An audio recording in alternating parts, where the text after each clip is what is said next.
Big announcement today. OpenAI have just released GPT-o1, as you can see right here. Today, we're going to be testing it so you can see o1 Preview, which uses advanced reasoning, and o1 Mini, which is faster at reasoning. Brand new models. They've just been announced a few hours ago. You can see the announcement from OpenAI on Twitter right here. And they've basically said we're releasing a preview of OpenAI o1, a new series of AI models designed to spend more time thinking before they respond. Now, the main use case for this is it's a lot more complex in terms of its reasoning. It can solve harder problems. It can respond to more complex tasks. So, for example, if we go on to GPT-0, we can say how many R's are in strawberry. And what you'll see here is that it actually starts thinking. Now, it's pretty fast to respond, and you can also see a chain of thought. So you can actually see the full thought process behind GPT-o1 when it's responding to a prompt. So you can look at the thought process, you can see how it's actually deciding to respond. It means better, more logical responses, and additionally, it should help avoid hallucinations. Now, if we look at how it works, this is on the OpenAI website. We can see that they've said we train these models to spend more time thinking through problems before they respond, much like a person would. A little bit scary there. The end is nigh. Now, if you're wondering how this works, OpenAI have said we trained these models to spend more time thinking through problems before they respond, much like a person would. Through training, they learn to refine their thinking process, try different strategies, and recognize their mistakes, aka avoid hallucinations, which means better quality responses, particularly if you're writing content for a website. Now, this is interesting as well. So you can see in our tests, the next model update performs similarly to PhD students on challenging benchmark tasks in physics, chemistry, and biology. So this is a really advanced model. It's not just like the older versions of ChatGPT. The thought process, the logic, the reasoning, the complexity of its responses are much more improved. They've also got some new safety guidelines, and they've also released OpenAI o1 Mini, which is slightly different because this is a cheaper version. It's really good for developers. It's a lot cheaper to use. It's a smaller model. It's actually 80% cheaper than the o1 Preview, which makes a massive difference. And basically, that's probably the model you see more on tools because it's a lot cheaper to use the API. If you're wondering how to get access, so OpenAI have said ChatGPT Plus and team users will be able to access o1 models in ChatGPT starting today. Now, what I think this is super useful as well is not just getting better responses, improving the quality of your work, adding more complexity to your prompts, which is going to be super useful. But additionally, you can see the thought process. Now, if you can understand the AI more in terms of how it thinks and how it operates through workflows, then you get a better understanding of how to use it. Now, I actually checked inside my playground. I cannot see GPT-o1 available in the list unless I just woke up too early this morning and I've totally missed it in excitement. But you can see here, we've got GPT-4o Mini. All the other models seem to be available, but I can't see it. Maybe it's just available for like heavyweight users. You can also see the benchmarks here for o1 Mini. So this is the cheaper version of OpenAI. You can see how it performs in terms of maths performance versus GPT-4o. GPT-4o Mini and o1 Preview is down here. So you've got GPT-4o down here, GPT-4o Mini, o1 Preview, o1 Mini. So it's a lot cheaper, obviously. And you can see all the benchmarks on OpenAI's website of how the new model performs. Here's what's interesting as well. You can see how quick they actually respond. So GPT-4o seems to reply a lot faster, as you can see inside the previews here. o1 Mini is second in terms of speed, and then o1 Preview takes a lot longer.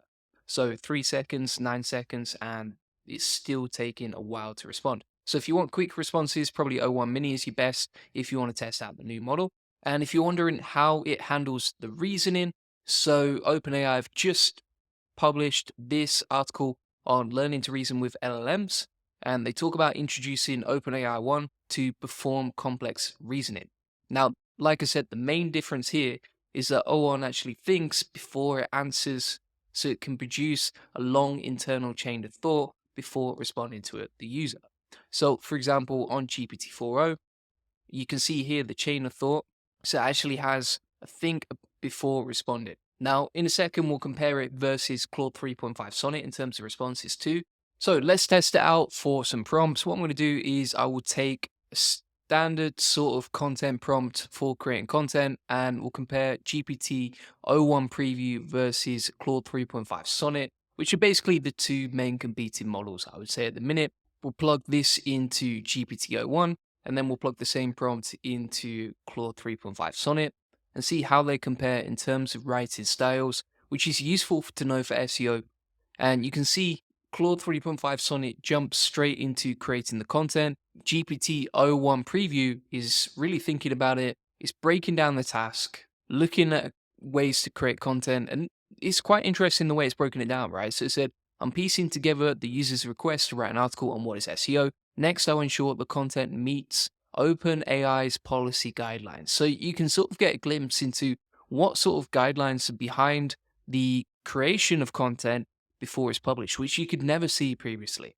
And then you can basically from here understand how the AI creates responses, how it figures out what to write, what is its chain of thought essentially. And it's broken down into a formal process. So then it says, I'm gathering tips to create engaging conversational content with easy readability. UK grammar, internal linking, FAQs, and headers are included, authenticity, storytelling, and Hormozzi's tonality. What I think this is super useful as well is just for figuring out, okay, if I don't get the response I like, or if I want to improve my prompts, what can I change so that the thought process is better in terms of creating the content?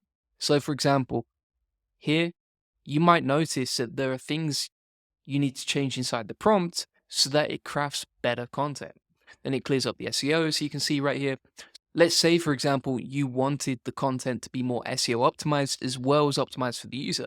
Well, you could tell it to include more entities and LSIs within the content so that it actually has a stage in the chain of thought to optimize the content better for SEO. Now, again, this is a much slower process than Claude 3.5 Sonnet, but if you're optimizing for speed, you use the GPT-0.1 Mini version, and we'll look at the outputs in a minute. What's actually quite interesting as well is that if you look at the content outputs, they're very, very similar, right? So the heading, what is SEO, what is SEO? And then it says, ever wondered why some websites rank at the top of Google while others are buried pages deep? Very similar.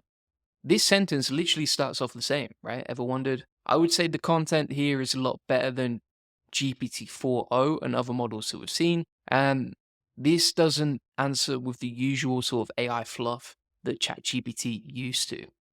So if we go back to this prompt now, we'll take the same prompt and we're going to change this so that we'll say inside the content, before you create the content, seriously think about LSIs, semantic optimization, and relevant entities for SEO. This is a crucial part of the process.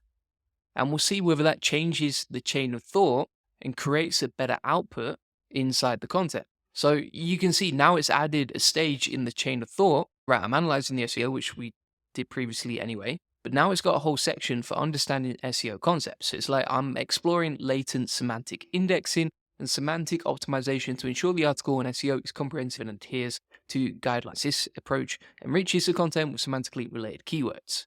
And so basically you can understand how the process works so that you can create better outputs when it comes to SEO content, which means that your content is more likely to rank. Pretty useful. So thanks so much for watching. If you want more videos on the GPT-0.1 Preview and GPT-0.1 Mini, feel free to let me know. I think this is a big upgrade in terms of the logic and reasoning and quality of outputs that you get from ChatGPT. If you want a free SEO course that comes with 200 ChatGPT prompts to help you rank #1, along with 30 free AI SEO tools and a bunch of useful proven case studies, feel free to get that. Links in the comments and description. And if you want a free one-to-one SEO strategy session where we'll build you out a custom one-to-one personalized game plan to your website to rank it, to get more leads, traffic, and sales with SEO, feel free to book that in.